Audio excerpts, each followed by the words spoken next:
की राजनीति में भागीदारी भी करा सकते हैं, विकास भी कर सकते हैं और भाजपा को मुकम्मल हरा भी सकते हैं। तो जिसको जिसको ये समझना है, अभी तक आप ये जानते हैं कि अगर भाजपा को हराना है तो MY समीकरण चाहिए। यही आपको बताया गया है पिछले 30 साल में। MY समीकरण होगा तो उससे हम लोग भाजपा को हरा देंगे, लेकिन उस सारे समीकरण से आप भाजपा को अभी तक नहीं हरा पाए। ऐसा क्यों? ऐसा इसलिए कि अब MY समीकरण कहीं बचा ही नहीं है। अब समीकरण है YM। जहां Y खड़ा होता है वहां पर मुकम्मल M समाज के, मुसलमान समाज के लोग उसको वोट देते हैं। लेकिन जैसे ही मुसलमान खड़ा होता है तो आधे से ज्यादा Y समाज के लोग हिंदू मुसलमान के नाम पर जाकर भाजपा को वोट देता है। अब तुरंत कोई कहेगा कि ये तो यादव लोग हमको धोखा दे रहे हैं। नहीं, ये यादवों की गलती नहीं है।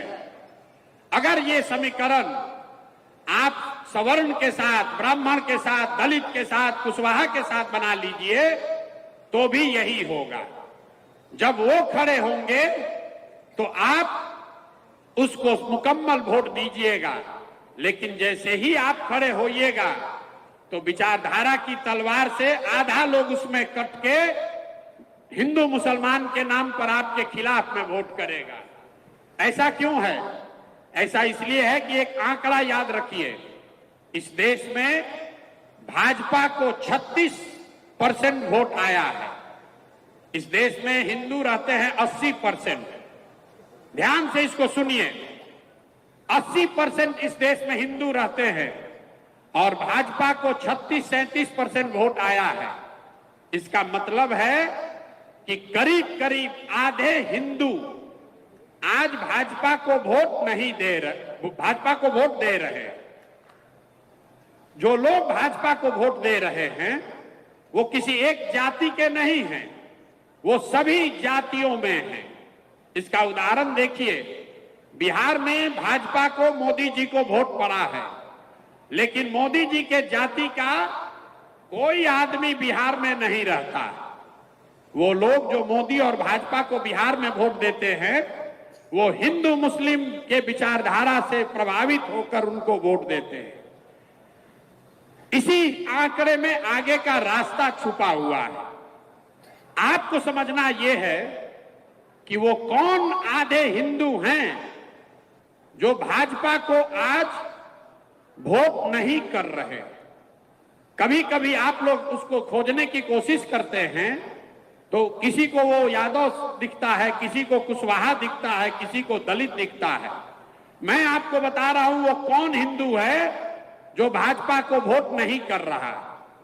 जो हिंदू गांधी जी की विचारधारा को मानने वाला है वो आज भाजपा के आज के विचारधारा से इत्तेफाक नहीं रखता है। जो हिंदू अंबेडकर, बाबा साहब अंबेडकर की विचारधारा को मानने वाला है वो भी भाजपा को वोट नहीं करता है।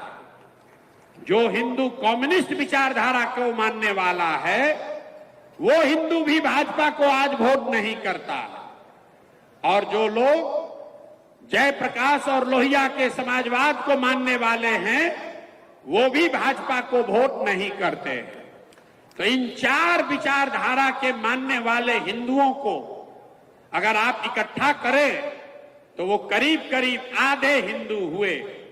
तो राजनीतिक सफलता का जो मंत्र है ये विचारधारा के आधार पर इन चार विचारधारा के मानने वाले हिंदुओं के साथ अगर 20% मुसलमानों का सामाजिक राजनीतिक गठजोड़ बना दिया जाए तो आप हुए 60, भाजपा हुई 40 और पूरा मुकम्मल उनको राजनीतिक शिकस्त दी जा सकती है।